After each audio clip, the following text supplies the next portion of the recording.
Здравейте! В това видео ще ви покажа още една идея за пролетна декорация. Ако ви е интересно, продължавайте да гледате. Ще са ни нужни различен на цвят с изчистен дизайн салфетки, телбот, ножица и конец. Това е всичко.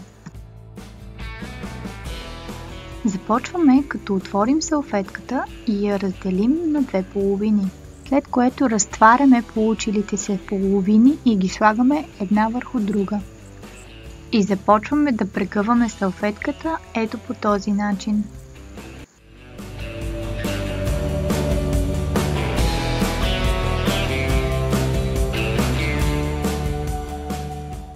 Когато сме готови, телботираме в средата на прегънатата вече салфетка. След това отрязваме в овална форма двата края на салфетката.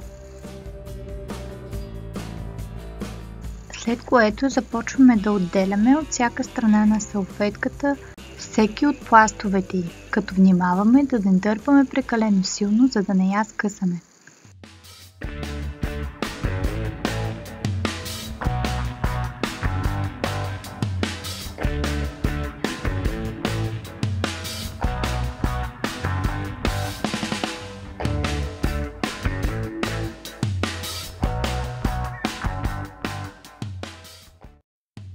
Разделяме внимателно всеки слой от салфетката и от другата страна.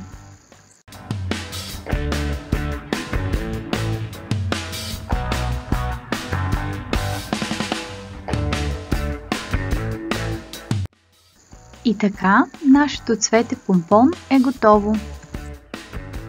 Остана да повторим същите стъпки и за другите цветове салфетки.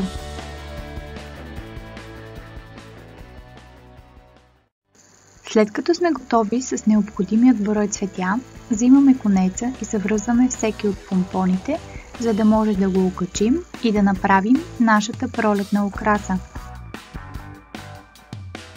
А ето и как изглежда поставената вече украса. Аз се намирам за много свежа и красива за пролетта. Надявам се и на вас да ви е харесал. Ще се радвам, ако и вие я направите.